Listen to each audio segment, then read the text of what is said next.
반갑습니다. 송관종입니다. 다음 주에 FOMC 회의라는 빅 이벤트가 있죠. 다음 주 아주 중요한 움직임인데 다음 주를 어떻게 무사히 넘기느냐에 따라서 시장은 어떤 큰 변화가 있을 수 있습니다. 자, 오늘은 메타버스 관련을 능가하는 그런 또 큰 테마가 형성될 수 있는 그런 쪽도 말씀드리도록 하죠. 먼저 시장을 보죠. 자, 어제 미국 시장이 상승이 나왔단 말이에요. 사실은 인플레이션 우려감이 40년 만에 최고치를 기록하고 있습니다. CPI가 6.8%가 나왔어요.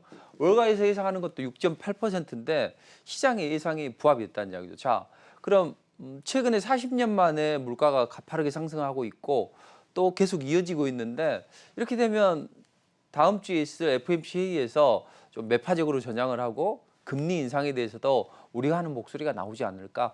그럼 시장 조정 요인이 되지 않겠냐. 이제 시장은 이렇게 생각을 하는데 시장은 다르게 생각을 하는 거죠. 이 인플레이션이 오는 것은 물가가 상승하는 것은 결국은 경제가 호황을 이루면서 좋아지고 있다. 이렇게 해석을 하는 겁니다. 자, 그럼 우리가 지금 미국 시장에서 테이퍼링을 단행하고 금리를 인상하고 이런 이유는 아무래도 물가는 계속 상승하는데 경기가 침체되면 안 되는 스태그플레이션이 나오면 안 되기 때문에 그걸 방지하기 위해서 하는 거거든요. 근데 시장은 물가는 상승해도 경제 호황으로 인해서 좋아진다. 이렇게 해석을 하면서 긍정적인 방향으로 흘러간다는 거죠. 뭐 경기가 좋아지는 이유는 소비자들이 뭐 소비 지출을 많이 늘리고 또 고용도가 좋아진다. 그러니까 소비자들이 시장에 연준이 뿌려둔 돈으로 소비를 하는 게 아니라 고용이 잘 되고 그로 인해서 가처분 소득이 증가하면서 실제적으로 소비를 좀 한다는 이야기죠. 여기에다 연준이 매파적으로 전향을 하지만 그래도 완화적인 통화 정책은 계속 이어가고 있고 또 뭐 정치권에서도 부채 한도 협상을 잘 마무리하고 있으니 이런 토대를 통해서 경제는 계속 성장할 것이다. 이런 부분이 반영이 된 거죠. 자, 그렇다면 인플레이션 우려감 때문에 조기 테이퍼링에 대한 우려감이 있었죠. 자, 출구 전략은요, 한 세 가지로 보시면 될 것 같습니다. 먼저 테이퍼링. 연준이 매달 1,200억 달러의 국채를 매입했던 것을 이걸 줄인다는 이야기죠. 이게 테이퍼링이죠. 둘째, 금리 인상. 자, 이번에 시중에 돈을 뿌렸는데 이제는 시중의 유동성을 적극적으로 빨아들여 보자. 이게 금리 인상이라는 거죠. 또 하나는 우리가 가지고 있던 그동안 매입을 했던 채권을 오히려 매각을 한다. 이런 이제 세 가지 과정이 거치는데 이 테이퍼링에 대해서 단행을 할 때 보시면 어떤 자의적으로 해석하는 그런 시장이 형성이 되고 있습니다. 자, 파월이 처음에 할 때는 우리가 2015년도에 테이퍼링을 단행할 때 봤더니 시장이 발작이 크게 일어났어. 그리고 아시아 시장의 충격이 우리에게 부메랑이 돼서 우리에게 돌아오고 그로 인해서 우리가 빠졌어. 그렇다면 재선 앞두고 있는 내가 여기서 매파적인 발언을 하게 되면 안 되겠어. 이번에는 최대한 테이퍼링은 단행을 해야 되긴 되는데 이걸 최소한 무마시키기 위해서 어떻게 했습니까? 테이퍼링이 결국은 금리 인상이 아니다. 이렇게 이야기를 하면서 시장이 안심을 하고 올라갔다는 이야기죠. 자, 그럼 이번에도 시장이 또 혹시라도 FOMC 회의에서 매파적으로 전황을 하고 또 뭐 연준 위원들이 금리 인상에 대해서 뭐 점도표상 많은 사람들이 내년에 금리를 3번 뭐 인상을 할 것이다. 이런 시그널을 준다면 또 시장이 발작하는 거 아니냐. 그렇게 한데 제가 보기에는 그런 부분보다는 시장이 좋은 쪽으로 자의적으로 해석을 한다. 이렇게 보시면 될 것 같습니다. 파월이 연임을 하고 나서는 매파적으로 전향을 했어요. 근데 최근에 그래서 시장이 혹시라도 이 테이퍼링 속도가 빨라지고 그로 인해서 금리 인상 속도가 빨라지면서 시장 조정 요소가 아니냐. 그런데 이번에는 갑자기 또 바이든이 치고 딱 나옵니다. 자, 이번에 물가가 좀 많이 높아지는 건 사실이야. 근데 최근에 휘발유가 하락이나 이런 것들이 반영이 안 됐기 때문에 사실은 이건 좀 부풀려져 있다. 이렇게 이야기를 하고 있습니다. 자, 이것은 결국 뭔 말이냐. 우리가 시장을 조절할 수 있다. 이런 것을 보시면 돼요. 아까 파월도 테이퍼링을 단행을 해야 되는데 재선도 앞두고 있고 또 그 상황에서 시장이 금융시장이 충격을 받으면 내가 또 바이든이 잘못했는 거 아니냐. 이제 이런 우려감이 제기가 될 수가 있는 거죠. 아니 파월이 바이든도 마찬가지라는 얘기죠. 바이든도 내년에 중간 선거를 앞두고 있는데 결국은 물가 상승으로 인해서 국민들이 살기가 어렵게 되면 이게 다 부메랑이 돼서 재선에 또 도움이 되지 않겠죠. 중간 선거에서. 그래서 이런 부분을 차단하기 위해서 이 정치권에서 진행을 하고 있는 것 같습니다. 그래서 최근에 보면 이 부채 한도 협상도 마무리가 됐죠. 원래는 뭐 이 필리버스트나 이런 걸 통해서 이 법안 통과를 제지하고 그런 움직임이 나왔는데 그걸 못하게 하기 위해서 신속 처리 법안 패스트 트랙을 어제 가결을 했었죠. 상원에서. 앞으로는 뭐 제적 인원의 3분의 2가 참석해서 어떤 부채 한도 협상을 진행하는 게 아니라 절반 참여자 수의 절반만 나오게 되면 이게 통과가 가능하다는 이야기죠. 자, 결국은 뭐 안 좋았던 그런 흐름을 좋게 돌리는 그런 움직임이 나오고 있습니다. 그래서 미국은 당장은 이제 우리 투자자들이 걱정하는 게 혹시 테이퍼링 속도가 빨라진다. 이건 뭐 다들 알고 계시잖아요. 여기서 금리 인상 속도까지 빨라지게 되지 않을까 이런 우려감이 드는데 제가 보기에는 이번 FOMC 회의는 매파적으로 전향을 하던 약간 비둘기파적인 발언을 하던 상관이 없다고 봅니다. 비둘기파적인 발언을 하려면 지금 오미크론 변이가 확산세가 거세지고 있죠. 여기다 미국은 확진자 수가 한 2주 전에 비해서 엄청 많이 늘어나고 있습니다. 자, 그런 상황이라면 이번에 부채 한도 협상을 잘 통과시켰던 것처럼 이번에도 약간 좀 비둘기파적인 발언을 해놓으면 좋겠죠. 시장이 보는 것은 점도표에서 과연 연준 위원들이 내년에 금리 인상을 몇 번 할 것인가. 근데 시장은 3번을 이야기를 알고 있어요, 다들. 근데 여기서 2번만 한다든지 아니면 3번만 하게 되면 시장 예상치 부합이 되는 거네. 나쁘지 않네. 이런 식으로 해석을 할 것이고 만약에 좀 매파적으로 전향을 한다고 하더라도 결국은 경제가 호황을 이루기 때문에 상관이 없다. 경기가 좋아지면서 물가가 상승하는 것은 우리가 용인할 만하다는 이야기죠. 자, 정리를 해보면 시장은 자의적으로 해석을 하는 시장이 됐다. 그러니까 악재가 있으면 악재가 해소가 됐다. 아니면 뭐 악재가 뭐 이게 좋은 쪽으로 해석을 하는 것이고 또 긍정적인 메시지가 나오면 좀 더 좋게 해석을 하는 것이고 그래서 저는 이런 부분을 단지 단편적으로 뭐 물가가 상승했네 아니면 뭐 테이퍼링을 단행하네 금리를 인상하네 이런 쪽으로 보지 마시고 어떤 보이지 않는 손에 의해서 시장이 움직인다 이렇게 생각을 하시면 됩니다. 자, 애덤 스미스가 국부론에서 이렇게 이야기를 했죠. 보이지 않는 손에 의해서 경제가 잘 돌아가고 가만히 놔두게 되면 시장은 불을 안겨줄 것이다. 이런 골자잖아요. 근데 이 보이지 않는 손이라는 게 저는 애덤 스미스는 그냥 시장에서 알아서 놔두면 된다 이렇게 이야기를 하지만 결국 시장은 뭐예요? 마켓은 수요와 공급의 법칙에 의해서 움직이잖아요. 살 사람이 많으면 뭔가 가격이 올라가고 또 팔 사람이 많으면 가격은 내려가는 거죠. 근데 누군가 많이 사게 되면 강하게 올라간다는 이야기죠. 우리가 뭐 어떤 카드나 아니면 뭐 이렇게 고스톱이나 이런 걸 할 때 보면 어때요? 결국 돈 많은 사람이 이기게 되는 거죠. 뭐 나는 장땡을 들고 있어. 그런데 내가 장땡을 들고 있는데 상대방이 막 계속 베팅을 해요. 그러면 나는 혹시 저 상대방이 38 광땡을 들고 있지 않을까 이런 우려감 때문에 결국은 내가 여기서 자칫 잘못하면 내 시드머니가 다 거덜나게 생겼어요. 이런 생각에 포기를 하게 된다고요. 자, 그것처럼 국제 자본과 큰 자금이 많은 사람들에 의해서 경제는 돌아간다 보시면 되죠. 삼성전자가 움직일 때 보세요.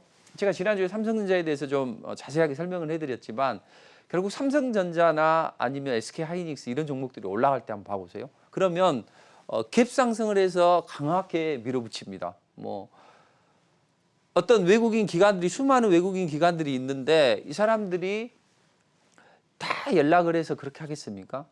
자, 제가 보기에는 시장의 주류를 시장을 끌고 가는 그런 자본가들이 자기들의 의중을 반영을 시키고 어떤 정치적인 셈법이나 이런 것에 따라서 움직이는데 이 보이지 않는 손에 의해서 글로벌 증시가 돌아간다 이렇게 생각을 한다면 우리가 지금 FOMC 회의에 대해서는 너무 지나치게 걱정할 필요는 없다 이렇게 생각을 하시면 되겠습니다. 그래서 최근에 오미크론 변이 때문에 나스닥이 급락이 나왔죠. 제가 지난주에 이런 이야기를 드렸습니다. 121선에서는 브레이크가 걸릴 것이다.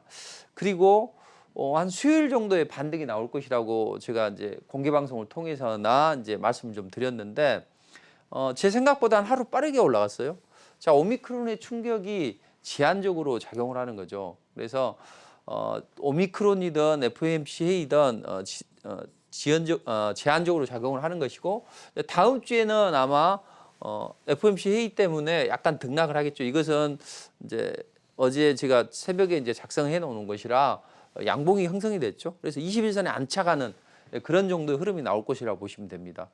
자, 그럼 삼성전자도 제가 지난주에 자세히 좀 분석을 해드리면서 디램 가격이 최근에 바닥을 치고 돌아설 수 있는 그런 여건이 형성이 되고, 그다음 삼성이 시스템 디램에서는 1등인데 시스템 반도체 쪽에서 바이든의 지원을 받으면서 1위로 날아오를 것이다. 그런 기대감이 있다고 말씀드렸죠. 근데 그게 미국이 바이든이 투자를 하는 5G 투자나 아니면 반도체 시스템 반도체 투자를 통해서 하는 거죠. 바이든은 왜 이렇게 삼성을 한다고 했습니까?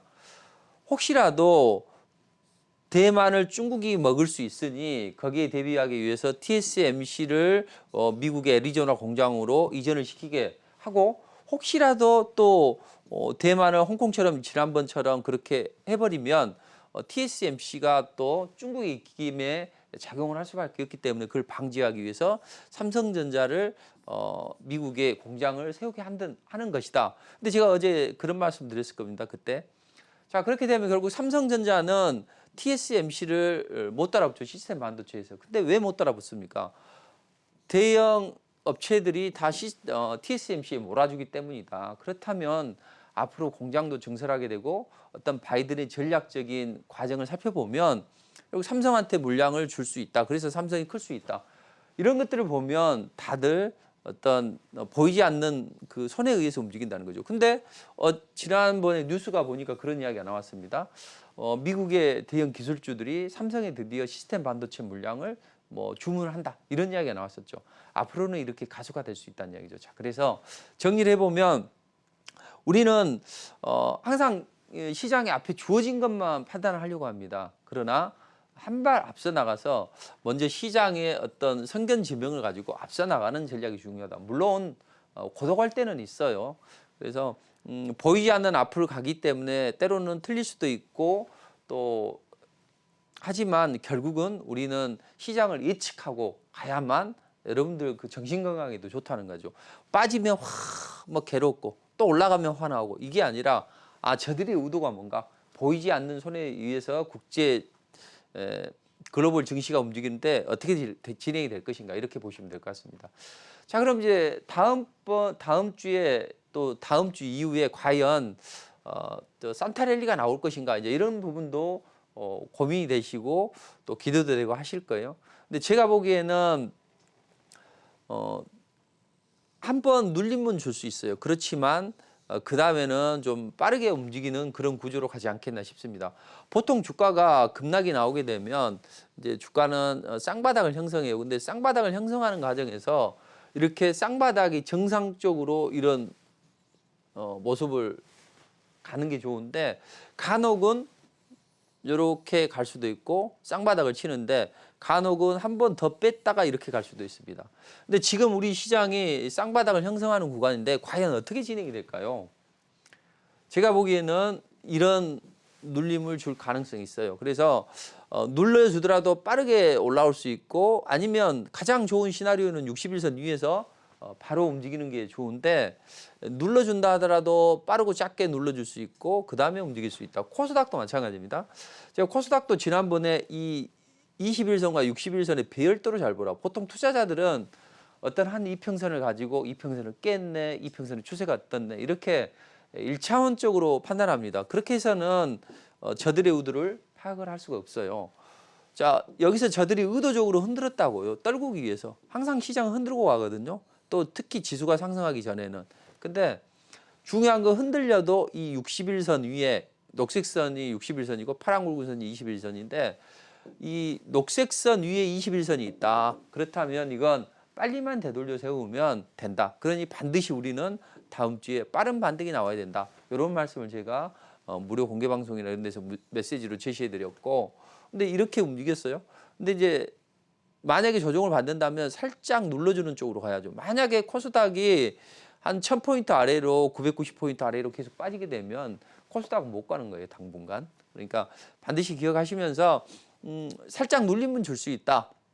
눌림을 줄 수 있는데 좀 오른쪽이 높은 짝꿍댕이 형태가 나올 수 있다. 이렇게 생각하시면 되겠습니다. 자, 그렇다면 이런 시장 하에서 저들은 일단 풍차를 돌리듯이 순환매를 돌리고 있습니다. 자, 그 순환매 흐름을 잘 타야 돼요. 얼마 전에 2차 전지 관련주들이 좀 빠졌었죠. 최근에도 좀 약간 약세인데, 그리고 반도체주들은 또 강세했습니다. 삼성전자 올라가니 삼성전자 관련해서 반도체 부품이나 기타 뭐 종목들이 올라가면서 이게 올라가니까 이제 야 드디어 뭐 TV나 모든 투자자들이 또 전문가들이 반도체가 대세다 이런 이야기를 하면서 이쪽을 살려고 했다고요. 그때 따라 들어갔던 투자자들 다 어떻게 됐을까요? 삼성전자는 독야청청했지만 나머지 부품주들은 대부분 약간 좀 쉬어가는 움직임이 나왔죠. 자, 그래서 시장은 또 이 올라갈 때 이 반도체도 혹시 못 잡으면 어떻게 하지 해서 주로 뭐 2차 전지를 좀 팔고 또 반도체를 사기 위해서 2차 전지가 단기적으로 하락을 나왔다는 이야기죠. 그러면 반도체가 대세고 2차 전지가 끝났냐? 그게 아니죠. 실적 성장이 나올 수 있는 쪽은 2차 전지죠. 그럼 2차 전지도 순환매가 나온다는 거죠. 뭐 양극재가 올라가면 음극재가 올라가고 그 다음에는 뭐 동박이 올라가고 이런 식으로 순환매를 돌립니다. 저들의 의도는 그거예요. 지금 코로나 오미크론이나 또 코로나 확진자 수가 많이 늘어나고 있잖아요. 이런 불안정한 상황에서 연준이 조기 긴축 우려감이 있는 불안정한 상황이라 많이 올라가 있는 것들은 좀 차익 실현하고 빠져서 밸류에이션 부담이 좀 적은 것들은 매수를 하고 이런 형국입니다. 그러니까 얼마 전만 해도 삼성전자가 뭐 강하게 올라갈 걸로만 봤지만 결국은 삼성전자는 견조한 움직임이 나오는데 반도체 관련주들은 못 가고 다시 반납을 하잖아요. 그리고 2차 전지 내에서도 SK이노베이션이 올라갔습니다. LG화학도 올라갔습니다. 이제 삼성 SDI도 반등을 할 차례고 2차 전지 우리가 흔히 이야기하는 코스닥 대형주들은 약간 좀 쉬어가는 움직임이 나오는데 그동안 많이 올라갔기 때문이고 2차 전지 섹터 내에서도 대형주들이나 뭐 코스피 대형주들이나 아니면 뭐 정배차 배터리나 이런 사이즈가 적은 중소형주들은 움직임이 괜찮다고요. 또 앞으로 또 움직임이 바로 나올 수도 있어요.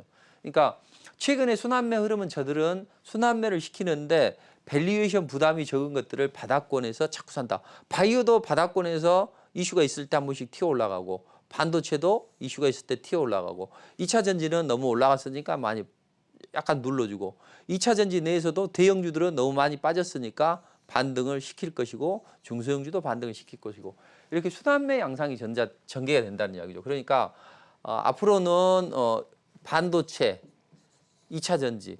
2차 전지는 최근에 미국 시장에서 61선 이렇게 버티고 있고 21선이 약간 이런 상태에서 61선까지 내려온 그런 형국이거든요. 그러니까 반등은 나오고 또 앞으로 실적 시즌이 되면 2차 전지가 움직임이 좋아질 것이다. 이렇게 보시면 됩니다. 그래서 반도체 2차 전지가 내년에는 강세를 보일 것이고 그래서 우리가 수익을 내기에는 이 메타버스나 NFT나 또는 오늘 이제 방송에서 할 내용 그런 어떤 새로운 것들 있죠. 새로운 먹거리, 새로운 블루오션이라고 하죠. 이걸 새로운 먹거리에서 강한 상승이 나온다. 그렇다면 기본적으로는 반도체 2차 전지를 가지고 보면서 다음 주에는 이 자동차나 또는 이 2차 전지 대형주들이 한번 반등을 나올 수 있다는 거죠. 바통을 이어받아서 그리고 새로운 테마 쪽에서는 메타버스 NFT 이어서 드디어 이제 새로운 테마가 한번 형성이 될 걸로 보여지는데요. 오늘 여기에 대해서 분석을 해드리도록 하겠습니다. 우리 재욱 씨, 네. 그 슬기로운 감방생활 보셨어요? 재밌게 봤었죠. 그 다음에 뭐가 나왔습니까? 슬기로운 의사생활이 나왔었죠. 그 다음에 뭐가 나올까요? 그 다음에 또 뭔가 슬기로운 뭔가 나오겠죠 또. 그 뭔가가 무엇이냐고요? 주식생활이 될까요? 예. 금융생활. 슬기로운 금융생활이 될 것 같습니다. 자, 슬기로운 뭐 감방생활 또 슬기로운 의사생활 봤는데 앞으로는 슬기로운 금융생활이 될 것이다. 이제 이렇게 보시고 슬기로운 금융생활의 전제 조건은 뭐냐? 마이데이터다. 이렇게 보시면 됩니다. 마이데이터를 들어보신 분도 계시고 이제 생소하게 들리는 분도 계신데 마이데이터는 뭐냐면 결국은 개인정보 전송 요구권이다. 우리가 데이터 3법 들어보셨죠? 데이터 3법 중에 이 개인정보에 대한 신용정보보호법에 대한 이야기인데 과거에 마이데이터가 몇 년 전에 이야기가 나왔어요. 그러다가 뭐 제대로 사회 인프라가 구축이 안 돼서 내년 1월 1일부터 시행을 하게 됩니다. 그렇다면 최근에 메타버스 관련주들이 얼마 전에 생소한 그런 용어가 나오면서 메타버스가 강하게 올라왔죠. 제가 이제 국고처에서 자세히 좀 언급을 해드렸또 또 NFT도 그랬다는 이야기죠. 시장은 새로운 무언가를 원하게 되는 거죠. 이 새로운 무언가가 마이데이터가 될 수 있다. 결국은 이 마이데이터라는 건 뭐냐면 고객이 내 정보 있죠. 막 그 카드사나 뭐 증권사나 뭐 보험사나 있는 이런 내 개인 정보를 마이데이터 사업자에게 전송하도록 요구할 수 있는 권리. 이게 바로 개인 신용정보 전송 요구권이고 그게 바로 마이데이터다. 그러니까 내 정보를 내가 지정하는 특정한 사람한테 전송을 해줘. 이게 바로 마이데이터라는 거죠. 근데 소비자 입장에서 보면 뭐 은행이나 카드나 각종 투자나 보험이나 이런 개인의 정보를 흩어져 있는 정보를 일괄 수집해서 자기가 원하는 사람한테 가는 거죠. 만약에 내가 은행주로 거래를 한다 그러면 은행의 특정한 업체를 선정을 해서 이 사람한테 일임을 하는 거죠. 그렇게 되면 흩어져 있던 개인 정보들이 다 돌아와서 통합이 돼서 좋은 전략을 알려준다는 겁니다. 돈 많은 고액 자산가들은 증권사나 이런 쪽에서 이 투자하는 포트폴리오는 어떻게 구성을 하시되 뭐 집을 투자하시고 또 대형주를 투자하시고 뭐 테마주를 이렇게 투자하시되 세금은 어떻게 절감하는 게 좋습니다. 이런 서비스가 진행이 되고 있습니다. 앞으로 여러분들도 이런 서비스를 받을 수가 있다는 이야기죠. 그래서 한마디로 이 마이데이터는 금융 정보를 관리해주는 도움이다. 이렇게 보시면 될 것 같습니다. 어제 제가 집사람한테 이걸 작성하면서 한번 전화를 해봤어요. 야, 너 마이데이터 아냐? 뭐 이렇게 이야기를 했더니 알겠는데 근데 나는 별로 좋지 않은 것 같다. 왜냐하면 자꾸 은행이나 보험이나 이런 쪽에서 이게 한꺼번에 취합이 되면서 뭐 보험은 이걸 해지하고 이걸 드십시오. 아니면 은행에서 뭐 예금을 다른 데 넣지 말고 우리가 더 낮은 금리를 주니까 이걸 하십시오. 이런 식으로 이야기를 한다는 거죠. 근데 이런 부분만 해소가 된다면 그래도 슬기로운 금융생활을 해서 내 자산을 증식시킬 수 있는 그런 계기가 되겠죠. 결국은 아까 제가 슬기로운 금융생활의 전제 조건은 뭐냐면 결국은 흩어져 있는 개인 정보를 취합하고 한 곳에 몰아주고 이쪽에서 좋은 전략을 줘서 내 금융자산이 쑥쑥 불어나고 또 로스를 줄이는 이런 과정으로 가는 거라고 보시면 되겠습니다.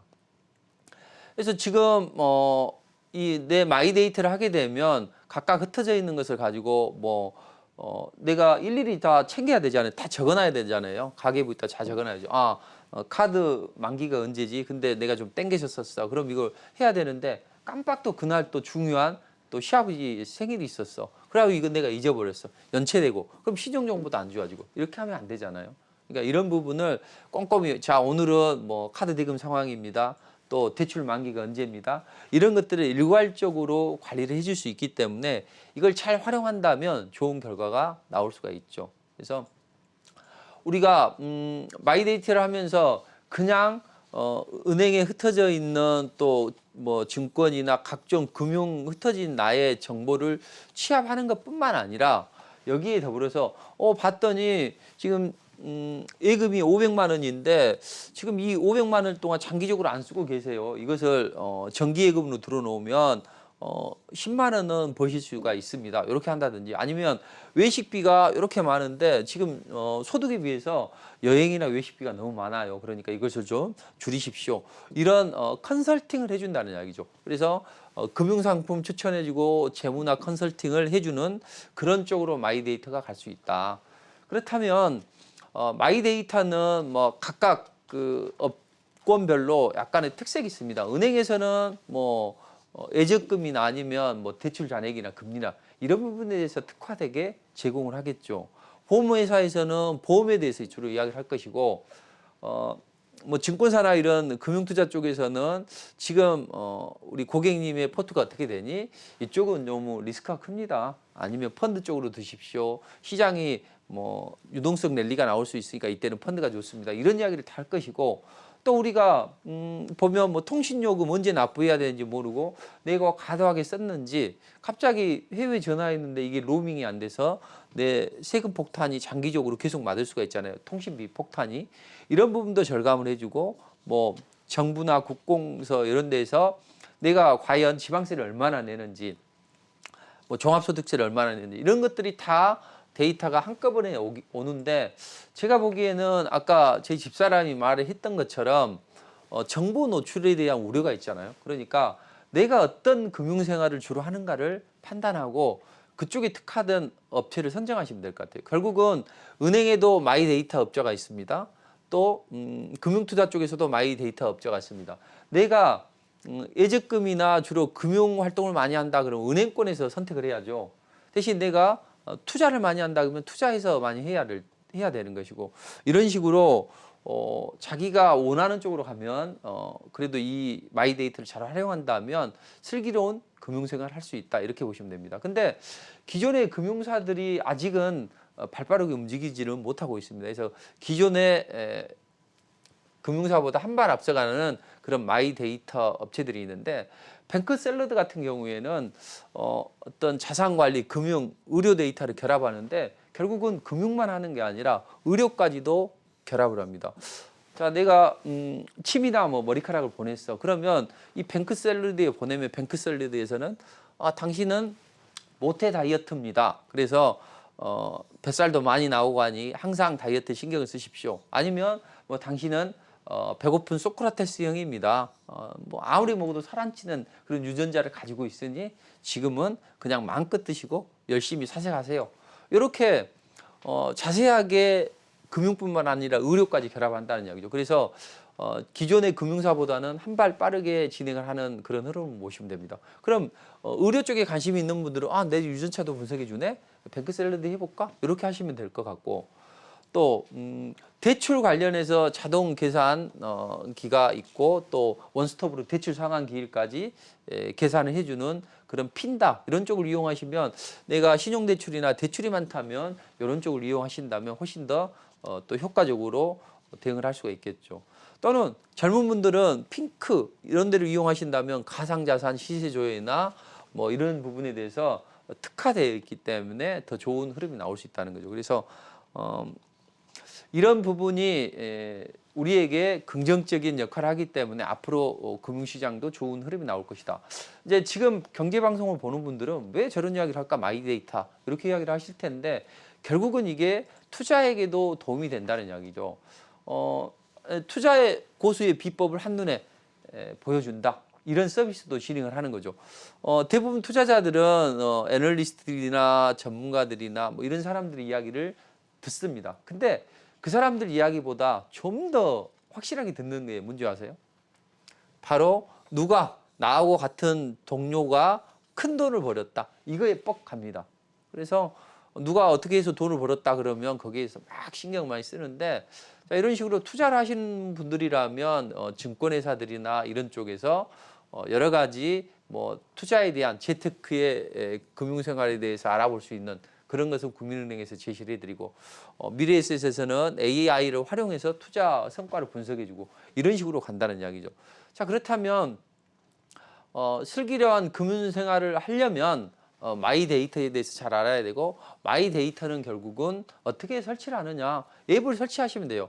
내가 은행 거래를 많이 한다 그러면 은행 관련 마이데이터 업자 또는 증권 거래를 많이 한다 그러면 증권 거래 업자 아니면 나는 유전체 분석을 좋아한다 그러면 그 서비스까지 주는 업체를 선정을 해서 이 사람들의 어플을 까면 됩니다. 스마트폰에서 어플을 깔고 여기에 대해서 이 마이데이터 개인 신용정보 요구권을 클릭을 하면 그 사람들이 다 알아서 그걸 해줘요. 그러면 클릭만 하게 되면 내 정보가 흩어졌던 게 다 한 곳에 집중이 되고 그로 인해서 나는 금융자산을 효과적으로 관리가 할 수가 있는 거죠.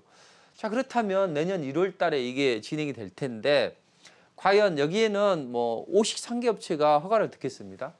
시장 선점을 위해서 치열한 어떤 경쟁이 가속화되고 있는데 우리는 이걸 분석하는 이유는 뭘까요? 결국은 주식시장에서 어떤 종목이 수혜를 입을 것인가 그게 중요하다는 이야기죠.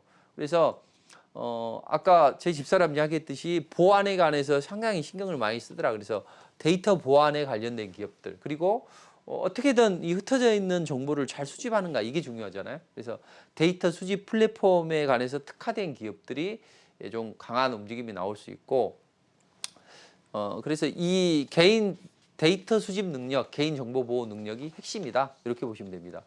특히나 이 마이데이터 관련주들이 최근에 증시 상장이 본물을 이뤘어요. 그런 종목들도 폭발적인 성장이 예상이 되죠. 그래서 핵심 대장주는 무엇이냐? 지금 가장 많이 회자가 되는 종목들이 이런 종목입니다. 유비플럭스, 쿠콘, 바수 뭐 여러 가지 관련해서 어떤 경쟁력을 가지고 있다고 이야기를 해요. 그러나 사실 뭐 증권사 리포트들이나 뭐 이런 증권가에서 흔히 이야기하는 이런 종목들이 많이 올라가는 거 봤습니까? 이 사람들은 주로 재료를 분석하고 성장성이나 이런 것들을 분석하는데 주로 이 종목이 과연 보이지 않는 손에 의해서 강하게 주가가 시세가 분출될 수 있냐 이걸 생각을 해야 되는데 그래서 이 종목들이 나쁘지는 않지만 흔히 시장에서 잘 알려진 종목들보다는 오히려 새내기주들이 좀 강한 움직임이 나올 것 같아요. 새내기주들은요 테마의 순환매 흐름상 모든 테마가 돌고 나서 막바지에 이런 새내기주들이나 우선주들이나 올라가죠. 최근에 우선주들이 좀 강하게 상승했었죠. 그런데 앞으로는 이 마이데이터 관련 새내기주들이 강한 움직임이 나올 수 있다. 그럼 뭐 비즈니스 솔루션 하는 기업 또 디지털 헬스케어 플랫폼 운영하는 기업 여러 기업들이 있는데 이런 기업들에 대해서 자세하게 분석을 해드려야 되고 지금 시간상 딱 좀 30분이 돼버렸는데 일단 이런 관련 핵심 수혜주는 제가 무료 공개 방송 통해서 말씀드리도록 하겠습니다. 제가 토요일 날 일요일 날 11시에 무료 공개 방송을 진행하니까 이때 좀 보시면 되고 누구나 알고 있으면 재료가 아닙니다. 시장이 모르는 그런 종목 재료를 찾아가야 된다 이렇게 보시면 되겠습니다. 제가 지난주에 우리 제육 씨한테 도토리 한 개 100원 하면은 도토리 채집하겠냐 했더니 채집한다고 했었죠. 그래서 싸이월드 관련주가 이제 다음 주에 드디어 오픈을 하게 됩니다. 근데 싸이월드가 기존의 어떤 흐름보다는 메타버스나 현실 확장을 품고 기술력을 더해서 온다는 이야기죠. 싸이월드 관련주 NHN 벅스가 이 배경음악 있죠. 배경음악 서비스를 제공한다는 소식이 상한가를 기록했습니다. 자, 그런 것처럼 앞으로 이 관련주들도 많이 남아 있고 또 제가 싸이월드 관련주 중에서 아직 안 올라간 종목 이런 종목들이나 아니면 기타 히토류 테마나 또 여러 가지 폴더블폰 관련주나 이런 종목들을 좀 많이 준비를 했는데 이건 자세히 다 말씀드리지 못하고 방송 마무리해야 되겠네요. 자세한 전략은 다음 주 전략에 대해서는 말씀드리도록 하겠습니다. 무료 공개 방송을 통해서 이번 주 투자 전략은 제가 미국은 하락의 브레이크를 걸 것이다. 우리는 지수 조정이 미국이 많이 빠져도 제한적일 것이다. 테마나 섹터의 짧은 순환매가 나올 수 있다고 말씀드렸죠. 그래서 뭐 반도체 관련주나 이런 종목들을 좀 제시해 드렸었는데 자 그렇다면 이번 주에는 어떤 전략이 나올 것인가? FOMC 회의 우려감이 분명히 있긴 합니다. 그렇지만 이건 시장이 긍정적으로 해석을 할 것이고 일시적으로 눌러준다 하더라도 빠르게 회복을 할 것이다. 이렇게 생각을 하시면서 우리 시장은 다음 주에 한 번의 고비는 있겠지만 이 고비를 잘 넘어가면 또 순항을 할 수 있는 그런 여건이 형성이 되고 있으니까 다음 주에는 이런 개임주 많이 올라갔는데 안 올라간 종목들은 또 키 맞추기 또 상승이 나옵니다. 그래서 개임주 싸이월드 관련주 중에서 일부 종목은 올라갔는데 또 안 올라간 종목이 있다는 이야기죠. 히토류 관련주도 지금 삐걱거리면 한번 움직일 수 있어요. 중국에서 우리는 동계올림픽 참여에 대해서 남북관계 개선의 기회로 삼겠다.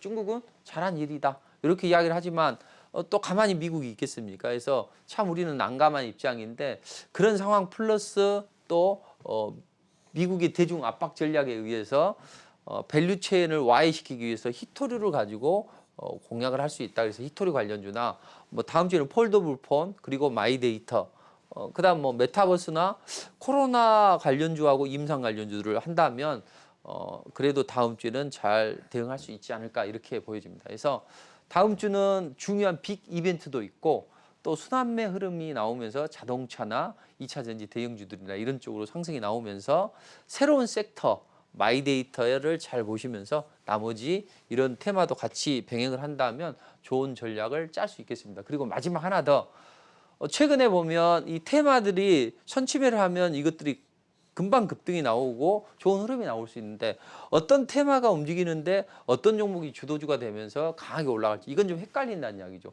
어떤 테마에서 다 올라간 게 아니니까. 그래서 오늘은 특별하게 NHN 벅스나 램 테크놀로지 상한가 발굴하는 기법, 그러니까 테마나 섹터의 주도주, 대장주를 발굴하는 비법에 대해서 오늘 자세하게 분석을 해드리도록 할 테니까 오늘은 꼭 참석하셔서 좋은 전략 얻어가시기 바랍니다.